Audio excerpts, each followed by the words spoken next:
The long-awaited, much-anticipated final conclusion to the Faction Wars series, Who to Use, Ogryn Tribes Edition. Let's go!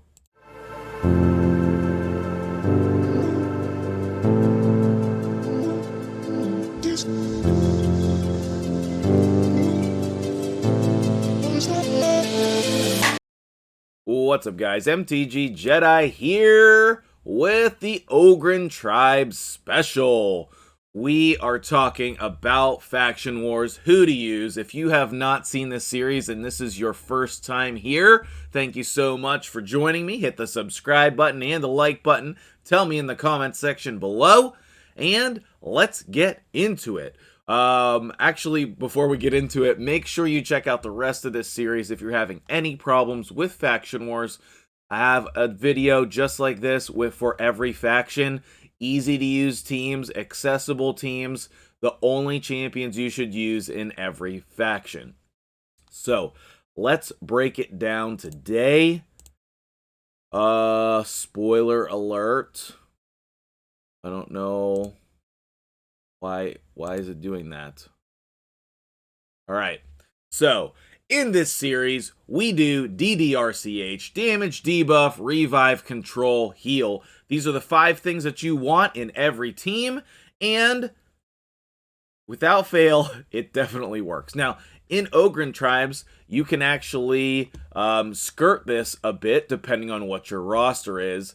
For some people, they definitely have sort of like a cheese strategy that's possible here, which we'll go over in a minute. So for damage, we have a lot of options, okay? We have a lot of options. Biggin, War Mother, actually, Ignatius, YuGiOh, Siege Hulk, Skull Crusher, Shatterbones, Galcut, Grush, and Maneater. All incredible options, okay? All incredible options. I think that this faction is not hurting for damage dealers.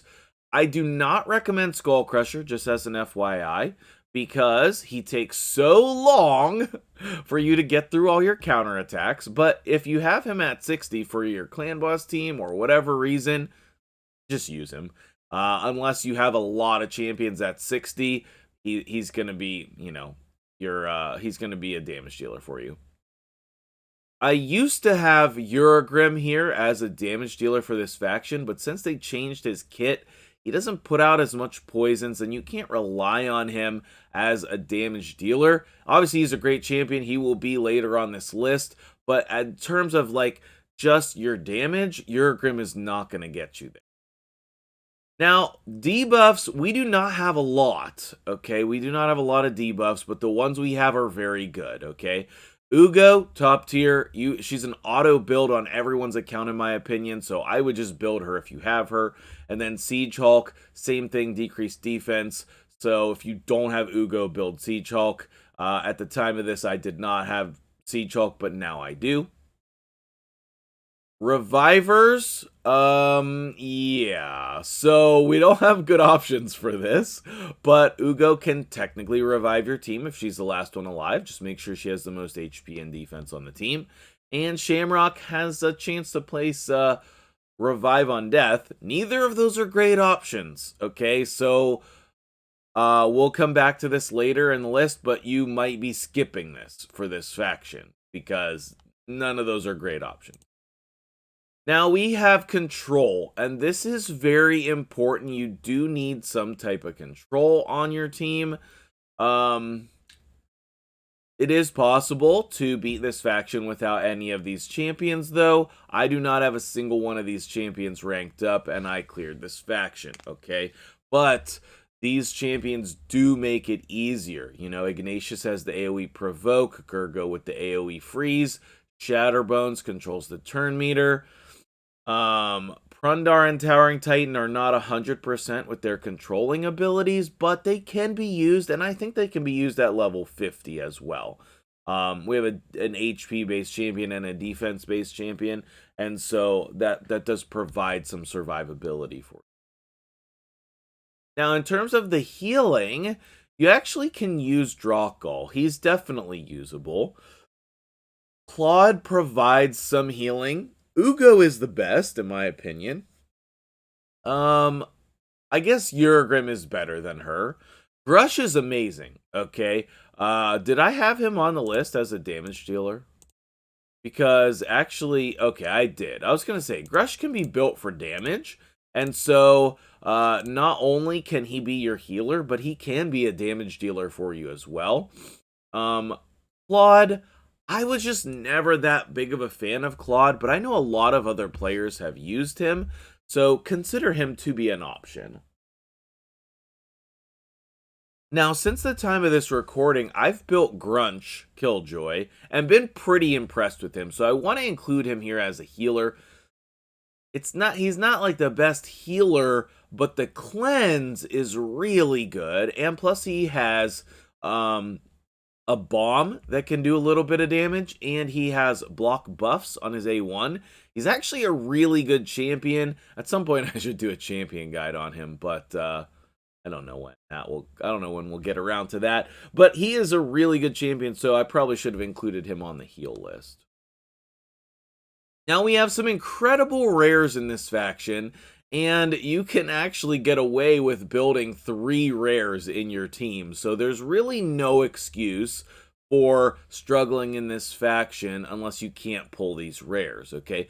2 of them are void rares with Bellower and Gear Grinder, and the other one is Ogryn Jailer, who is a single target damage dealer, very potent.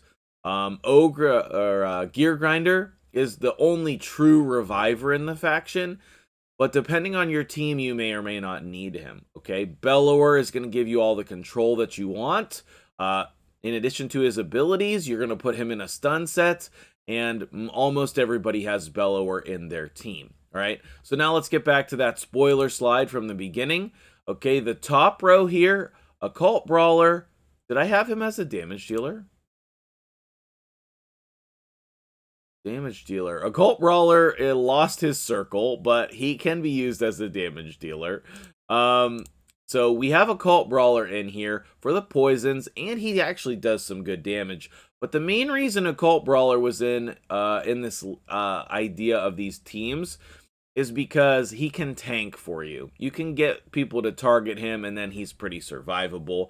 In fact, this free-to-play team up here, Occult Brawler, YuGiOh, Gear Grinder, and Bellower and Grush, pretty survivable.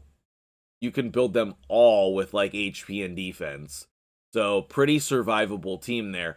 I put a second team here because if you have man-eaters, you can cheese this, okay? You can cheese it. And so what you need to do is you need to put an accuracy banner on your man-eaters. You might even need to re-gear them, okay? So if you have them built for your clan boss team, you just need to fix their build for beating 21 and then change it back, okay? They need 220 accuracy, and then you can just keep your unkillable buff up the whole time. I used War Mother for damage, I used YuGiOh for the decreased defense, block buffs, and the heals, and then I used Occult Brawler at level 50. And that was my team that I cleared 21 with. This is very similar to the team that I'm using right now that you're going to see in this video. Let me know what questions you have in the comments below about team composition. Is there anybody I missed that you use or have seen someone use? But other than that, let's dive right into my team here. So level 20 is kind of a pain in the butt. And actually, you'll see my Grunch here. I think I stole a piece of gear from him, though. So, okay, pro tip. Hit start. Let it load. Come on. Then back out. And then you can go to recently used. Yes, I did. I knew I stole gear from him. Why did I do that? All right, let's put this on him. I'll explain that in a second. Let's put either HP or defense. Probably defense. Gloves. What do we want on here? I guess we could put speed. Those gloves are probably too good for him. Those are my Vizix gloves that I have been experimenting with not using. I actually like that helmet quite a bit. His accuracy is pretty low for this stage, though, so maybe we should go like that. And then he should land his abilities the majority of the time. I'm not going to say this is great. Okay, but we'll go with this. Why an attack banner, or an attack amulet here? Grunch has a bomb that is based on attack, and his base attack is staggeringly low. So if you want him to do damage with his bombs, you need to have attack percentage in as many substats as you can get. 1, 2, 3. You see this really weird immunity chest was perfect for him. Same thing with these boots. And then, I had, before I stole his gear, I actually had a cruel set on him that was perfect as well. Do we have an attack ring? Yes. And then we have a resistance banner, which we could easily switch to something else. Accuracy if we need to. But I do love resistance. Okay. And then you can see here, he places the continuous heals for every debuff removed. So depends on how many debuffs they're getting, how much healing that you're going to be doing. This energy pack is probably the best one that they offer. So if you're looking for energy, that's a good one to get. I probably will get that for clan versus clan. Alrighty, so here's my team again. War Mother is my damage dealer. We have the 2 man-eaters. They don't have accuracy right now. They're just my clan boss man-eaters, so they're built for damage. If anyone dies here, I cannot revive them, but I do have a gear grinder at level 50 that I can throw in here. Obviously, we have the dupe War Mother because that's how I roll on my account. I pull all the War Mothers. But anyway, let's go ahead and get started here. On level 20, you need a lot of damage. You need a lot of damage. And if you're manualing this, you don't need the unkillable stuff early on right here. But like the man-eaters, they need to be able to do some damage. Because like, see how they're gonna just clear everything, right? They're gonna remove all your buffs, except Grunch because he has resistance. Sometimes it's helpful to just target them so that they actually die, but you have to have a lot of damage in order to get through this wave, and this is a big factor for a lot of players. The other previous levels, like 19 is kind of a pain in the butt as well. 18 is not great either. So like Ogryn up at the top here is kind of challenging. I would say that the boss is not as bad as some of the other levels. That's what I would say. But up here, like, we have block debuffs. So like none of these freezes are gonna matter. It's gonna help keep War Mother alive. And you can see, like, obviously I have a lot of damage here. Like, really, I have 3 damage dealers in this team, okay? The two man-eaters and what's her name? War Mother. And then we have the decreased defense and then the healer. So, you know, whenever you're trying to beat this level, sometimes you might need an extra damage dealer here. Instead of one of the other spots. So do keep that in mind. Now, the last thing here, we should have waited because the unkillable here is just a freaking pain in the butt. Block damage, actually.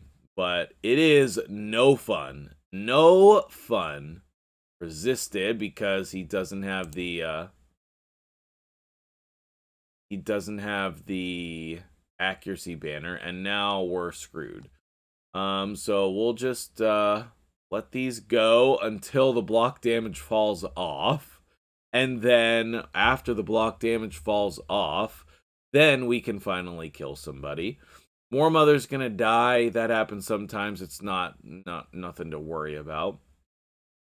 But if we had manualed this, then we would save YuGiOh's block debuffs for this wave, and then it would be much quicker. Okay, now we have block debuffs on ourselves, which is not great. Guess we could target here since he is killable again. But you can see, like, this is no big deal. Like, we should be fine, even with the run going poorly, to finish strong here. I think, at least. I'm going to just come in and manual just to make sure that we end up beating this. I don't want to rerun it and make the video any longer, but I run this on auto all the time, so it's not a big deal. I guess it could fail. Let's go ahead and heal just to make sure. Guess we'll attack here. Did not get the decrease attack. Go ahead and cleanse that off, and you can see we got the continuous heals there, which is amazing. And let's go ahead and see if we can kill him or steal the turn meter. We did. Then we'll put the unkillable up. We'll go ahead and hit auto again. We get some weak hits on the Aothar, but that's okay. And now we're not going to have to worry about the block damage again because he's almost dead. And then we'll kill Aothar, which is perfect. Sometimes I have to come in here and take it off of auto and manual the last thing here because you'll have an Aothar with a block damage and the man-eaters keep stealing his turn meter despite the fact that they have low accuracy. So sometimes that happens as well. So here's my team, and you can see the damage pretty spread out. Grunch did almost the most damage. Warmother, surprisingly, like, Warmother should have done the most damage. I'm very confused about that. Is that just because she died? Because, like, I actually have decent gear on her right now. The Warmother's gear is 6k attack. I mean, admittedly, she's a little slow. But I was trying to work on her against Stoneskin, and I just found it was not necessary for me. But then I'll just click through the Man-Eater's gear for my Clan Boss team. You can see low accuracy, 116, and I guess 163 is not bad. You already saw the stats for Grunch, and then YuGiOh I use in Hydra as well as Arena, so she's pretty tanky, okay? Pretty great stats for wherever you want to use her. Wonderful speed, not too bad accuracy, could be better. But do these champions have masteries? Yes, yes, yes, yes, and yes. Do they need them? No. No, they do not. But it definitely does help, especially with the damage. So if you're struggling on that stupid Cythalia Thenasil wave, then, you know, make sure all your champions are level 60. Get them masteries, improve their damaging gear, and then move on from there, okay?